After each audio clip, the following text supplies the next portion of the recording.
ready? It's the Roundtable with me, Robert Bannon. Well, welcome to the Roundtable, everybody. My name is Robert Bannon. You're listening to us on Broadway World. We're over here on the Broadway Podcast Network. And we love talking about artists who talk about art, but we've also spent a lot of time this year speaking about politics and health, especially in mental health. And some artists put it all together. Our next artist is inspiring to me for many reasons, reading about her and her journey.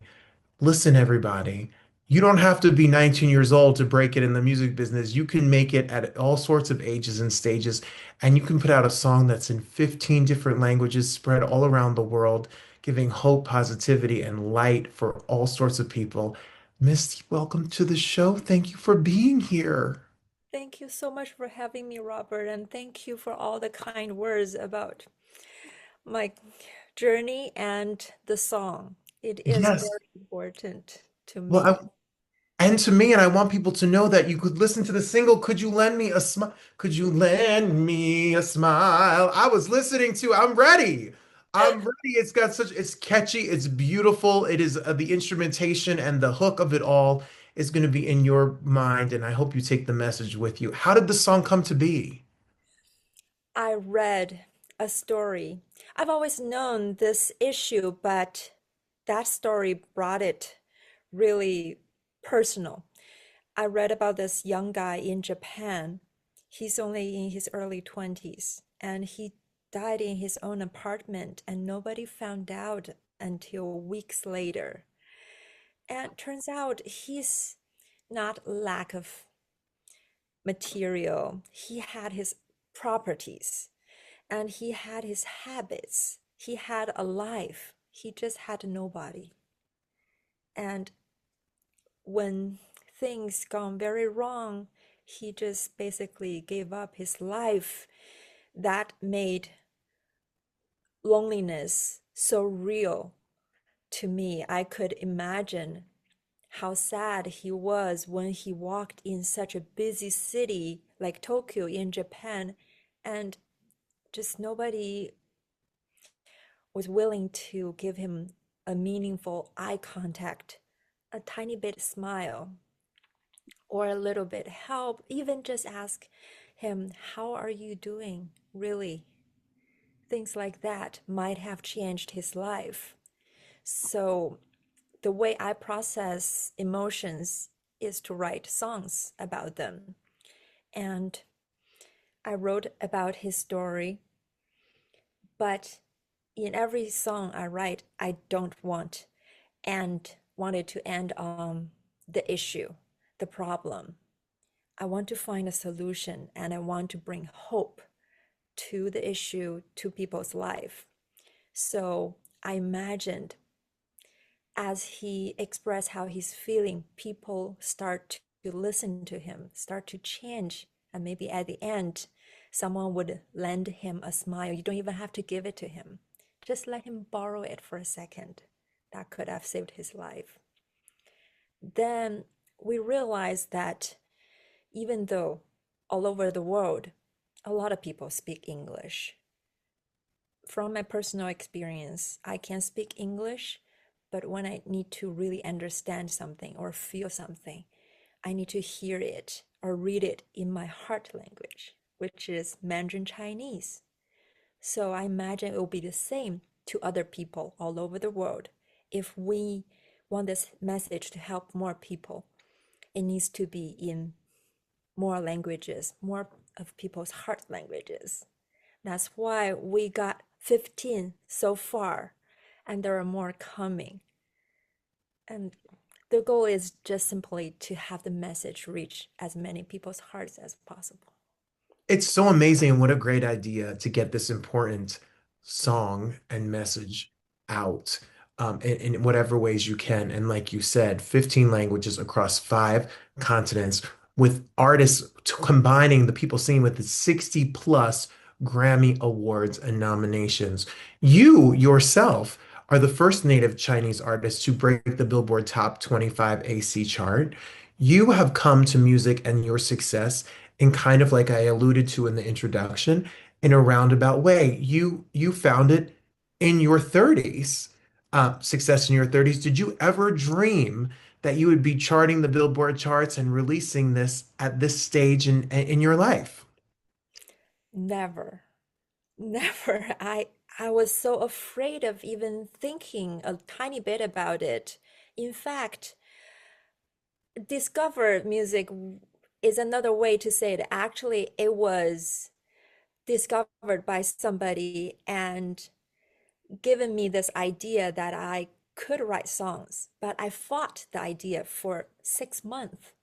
That's how afraid I was to even start to believe it's true. I fought it and fought it. At the end, I said, I love you. I can't keep fighting you because you tell me such a wonderful thing, but I just can't do it. Let me sit down at the piano and prove you wrong so we can stop arguing about this. I don't like this way. So I sat down at the piano and I wrote 3 songs that day. And it was mind blowing. I saw how wrong I was. Well, the single, the pop and AC hit that we're talking about is called "It's Too Late to Love You," which you should check out as well. All of your music is streaming wherever music is heard, and you can listen to it and stream it. But what you do so well, differently than maybe some other artists, is that you're very intentional about your message. You write very powerful, strong songs about life experiences and positivity and building people up. You've been through quite a lot in your own life. That is that where you build your inspiration from? When I first started writing songs, I didn't intentionally think about the way I did it. It just came out that way. But now I look at it and think about it. You're probably right. My experience is probably why I write songs this way.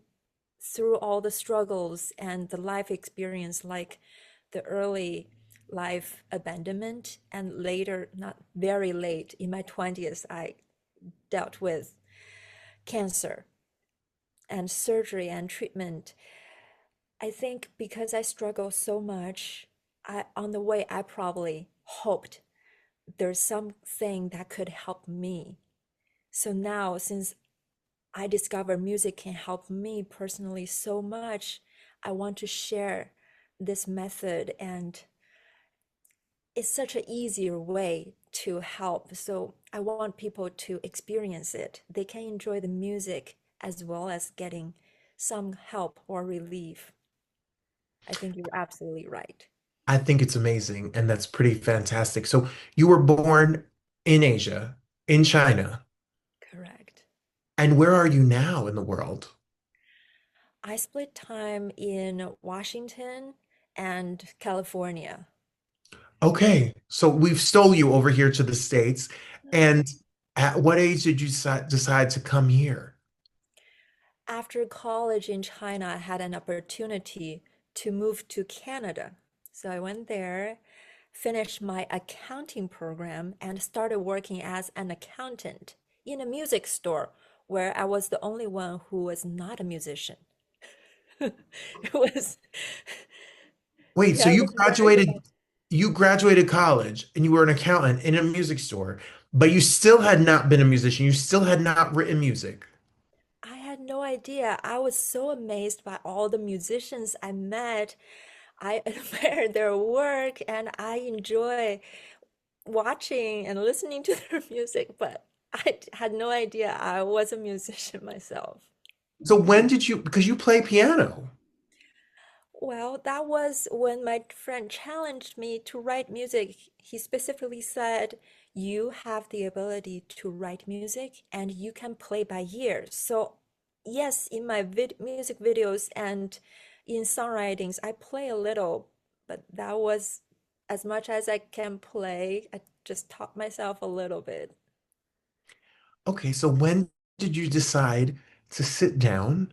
Your friend challenges you to write a song. And when did you sit down and say, like, okay, I wrote my first song. I have a song. That was during COVID. I think it's gotta be 2023, maybe. Yeah. I didn't decide to write the songs. I was trying to prove him wrong, but I was giving it a real try. That's the day I wrote 3 songs.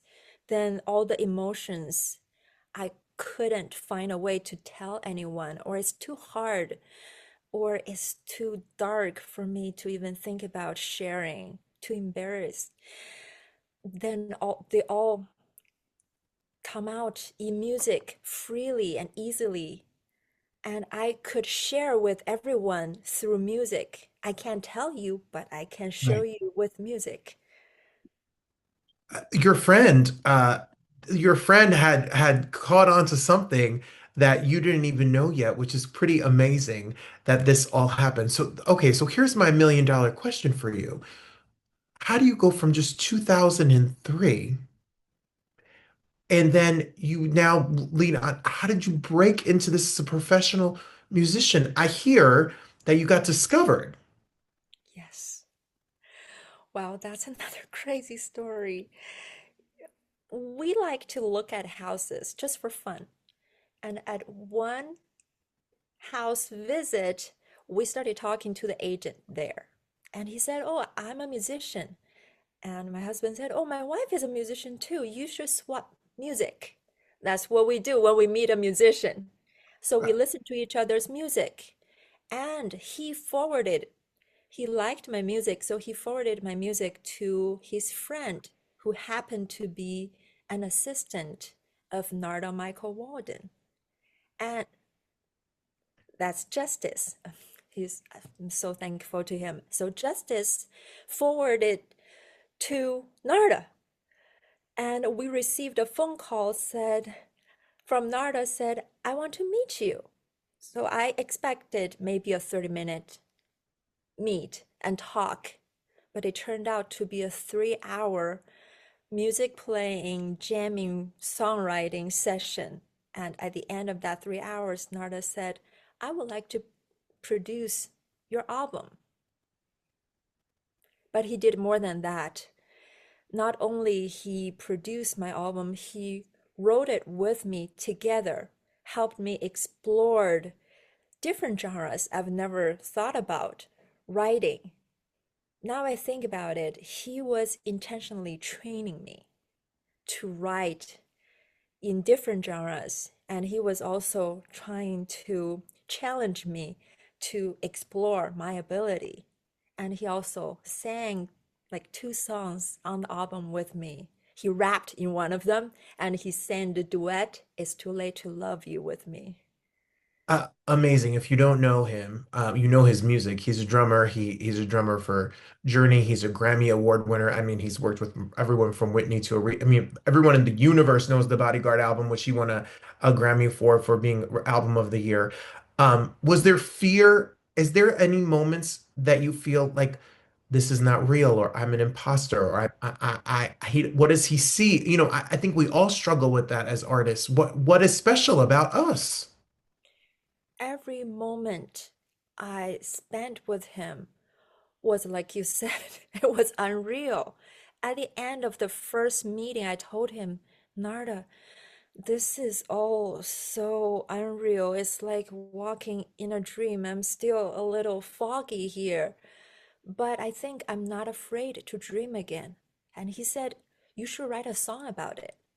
So I did write that song for him, and he produced it, and it was also included in the album. Like you said, it's very unreal. And also, I don't know if you've read about this, but I've been having a lot of symptoms of imposter syndrome Mm, because everything happens so fast. I was not trained to do music, to sing, or to write. I I'm doing this all by feeling. So you, I just can't believe like every time I write a song, I can't believe I can write a song this good again. I just don't know until it happens again. I understand. I think we all really struggle with it. And I can relate so much to what you write about, and I can relate so much to what you are saying on this show.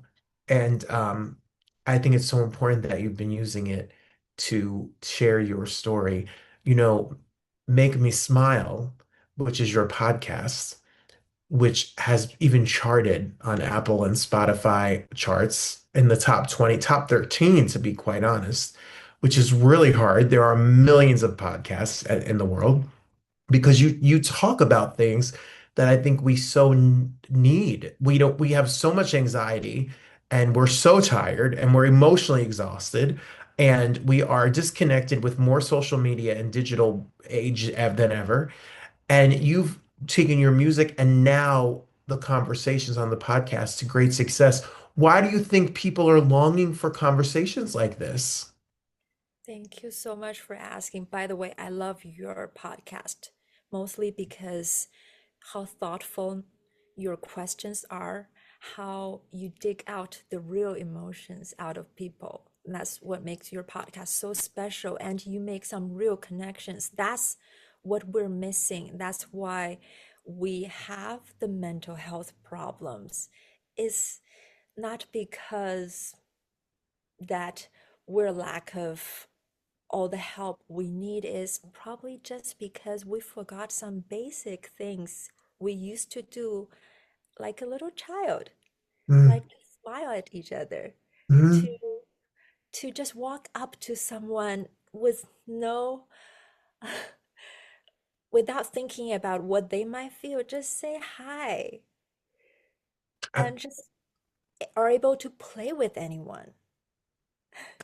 I That's the things, yeah, I we're talking agree with you 100% more. I think we all need to, as corny as it may seem, we have to get in touch with that wonder and childhood excitement about life. Do you wake up? Yeah, I know you're a mother. I know you're a wife. When I read your press release, I see all the fun. And you're building furniture and unicycling and riding roller coasters and doing all sorts of fun things that you do in your life. Are you, I can't. This is not about me, but and thank you for what you say. I had imposter syndrome while you were complimenting me because I have it all the time when I have conversations with people. It is for me, it is surreal. All of this is surreal. Talking to you is surreal. Doing what I do, people listening to me speak is surreal. For you, how do you stay grounded? How do you stay grounded with all of this going on professionally, but you still have to come home and be a mom and be a wife and a daughter and a friend and accept whatever you are to everybody and still stay connected to what your message is. I all the things I talk about in the podcasts, Make Me Smile podcast, are the things I try to do. Every time we look at why people are disconnected, then we found something. Oh, that's what happened there. So, how can we fix it? Then, of course, it can't be done all in one shot. So, we try to boil it down, keep boiling it down until it's as small as a 15-second action. If we just do one 15-second action a day to remind ourselves how to be human again, how to be a kid again, then we can be, like you said, more grounded. But another thing that really helped me was, like I told you, I don't understand how this talent, how this gift works. So I truly believe it's from God. And if it's not from me, I'm just a servant using it. No matter what I do with it, the praise goes to God. Then it's not Amen. about me. I'm just me. Then we can stay grounded. I get that. And I think that's so important to stay grounded. And I feel the connection to a higher power every single day. Did you, for me, I started at 33 years old. I had given up performing. And at 33 years old, I lived a whole other life. And then I was always afraid to be a performer. I never thought I would make it. I never thought I'd have money. I never thought I'd have a job. But I always felt it in my body and soul and spirit. And since I connected to that and I took the step forward, it has always been way easier than I thought because I feel like it's my mission. I feel like it's what I'm supposed to do. For you, I know it's hard and I know it's hard work, but you feel like this is your lane. This is why you're here on this earth. Absolutely. When we're clear about what we're meant to do and the purpose is good, we're sure of it, then when we do it like what you did with performance, what I did with songwriting, then everything just feel everything we do if we go towards that every little thing gives us a lot more satisfaction. We just feel content when we do that. But if we fight that, we try to convince ourselves, no, I need to do this to make more money to support my family. That is a right reason, but if we're so far apart from what we're meant to do, it still feels like there's something missing. You never feel the 100% satisfaction and contentment. Agreed. Yes, I understand completely. So 15 seconds. We're going to listen to the music. It's going to give you more than 15 seconds of joy. It's going to make you feel great. I was listening to your music and I thought this is perfect for that. Come home from work, unwind. You need to connect back to yourself, to your family. And it is the perfect thing to listen to while you cook dinner or you take a moment or you read a book or you have friends and family over. It's the perfect music. You can stream it wherever. The podcast streams wherever podcasts are heard. And the podcast talks about 15-second act. Can you give an example of what is a 15-second act that we can do to make ourselves smile? Absolutely. We talk about smile, but that's we talked about it already. Let's do a different one. Oh, I have a cube somewhere. Sorry, it's not here. I have a kindness cube that is given away on my website. You can just do it's donation based. You can do whatever amount and it will be mailed to you wherever you are in the world. And it's a 3-inch cube that has different actions on it. So you can pick one. I was gonna use it as an example. But there's one I love very much is tell someone I love you on the phone. Don't text. We tested it. It takes about 12 seconds to do that. I know we say that to families, to our loved ones, but this is a little different. Is to make a phone call just to do that. Say, hey, I'm just calling to say I love you and have a good day. There we go. And when was the last time you received a call like that? How would that make you feel? And I'm thinking about the people that I love and how it would make me smile to call them and tell them. And I hope that, and how they'll feel to receive that. So I think that's our challenge for everyone. Pick up the phone, call someone that you love, and just tell them, hey, I love you. Good to talk to you. That's it. That's it. I think that's a challenge for all of us. I think that's a great idea. You, you are very positive in your words, and I know that's intentional. And I read about that. You're very into positive. Do you ever struggle? Is there ever a day where we're gonna in your, you want to say something not positive to yourself, to others? I can't picture you saying four-letter bad words now out here in these streets. I don't say bad words, but I struggle so much. That's why I work on this. I think there is a saying, you become an expert where on the field that you struggle the most. That's why suffer, I deal with so much bad self-talk. I can be very nice to everybody else, but to myself is so bad. And no, I'm not perfect. I work on this hard because how much I struggle. So I think this is a journey that I'm trying to help myself, but I believe on the way, if we can do it together, we can all help ourselves.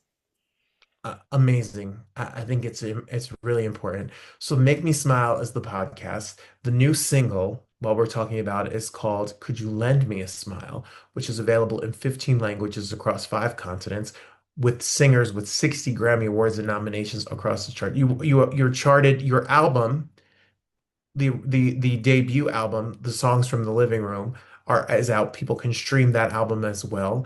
Is this single a piece of something that will be bigger coming the rest of the year? Yes, just like Could You Lend Me a Smile, focusing on solving loneliness through smile. I have another 5 important songs, also each brings up another issue, and we also have a solution there that we can start working on to solve it. It touches upon domestic abuse, which I personally experienced, and depression, and loved ones falling apart, but there will always be a 15-second action where we can start to work on solving it and bring back the connection. Oh my goodness, I need to stay up to date. We got to follow, we got to share, we got to go to your website. All of the links and all of the information will be below us. If you're listening to us on the podcast, make sure that you look below. And if you're watching us on social media, YouTube or on Spotify, make sure you also go below in the description and find all of your information. How do you wrestle with peace? Because, we live in such a the phone is in front of us, social media is in front of us. That's an important part of business. It's an important part of sharing your message. But then I know also that distracts us and takes us away from human connection. So do you have rules or advice about how we can live in both worlds? Well, we can't avoid using social media. And I admit that as a marketing tool or as a way to find some hacks or some other things, social media is perfect. The only problem is social media promise the connection that everyone wants, Mhm. but it doesn't give us that. It's a one-way connection. So we'll never get satisfied if we're going there to look for connection. So we still, as a team, as an artist, we still use social media to do what it does well. But I made this little 15-second, 15 little sticker, if you can see Okay. there. Yes. Yeah, we also gave away for free as one of with the kindness cube that you can put on your phone to remind yourself. We're saying you can go on social media as much as you want. But this, when you see this 15 sticker, pause for 15 seconds and think about what you're grateful for. Our family, the air we're breathing, the sunshine we're having, the beautiful nature, the kids, the dogs. Then, if you still feel the need to go on social media, go ahead. But a lot of times, the gratitude give us enough dopamine to last a lot longer without social media. That's a great advice. Well, everyone go to Instagram after your 15 seconds. Go to Miss the Singer on Instagram. It's Miist. And then the music is streaming wherever. And it's great music to put in the background, especially if you meditate, especially if you do yoga or you work out or you just take a moment for yourself. This is the soundtrack that you need this summer in particular. And we will be following you to stay up to date. And I'm going to call someone and tell them I love them. And I'm going to smile the rest of the day just because of you. Thank you so much, Robert. That means the world. I'm so Well, glad even this conversation only made you smile. It's all worth it. Well, thank you. I'm going to take that to heart, and I appreciate that. And I want everyone to make sure you check out Miss Podcast as well as the music and listen to it wherever podcasts and music is heard. My show is your show anytime. Next time you have music out, come back and say hey. Oh, even without music, I want to come back and say Uh, hey, or just talk, Done. say I love you. And I'm just going to call to say I love you right on back. Thank you so much for being here. Thank you.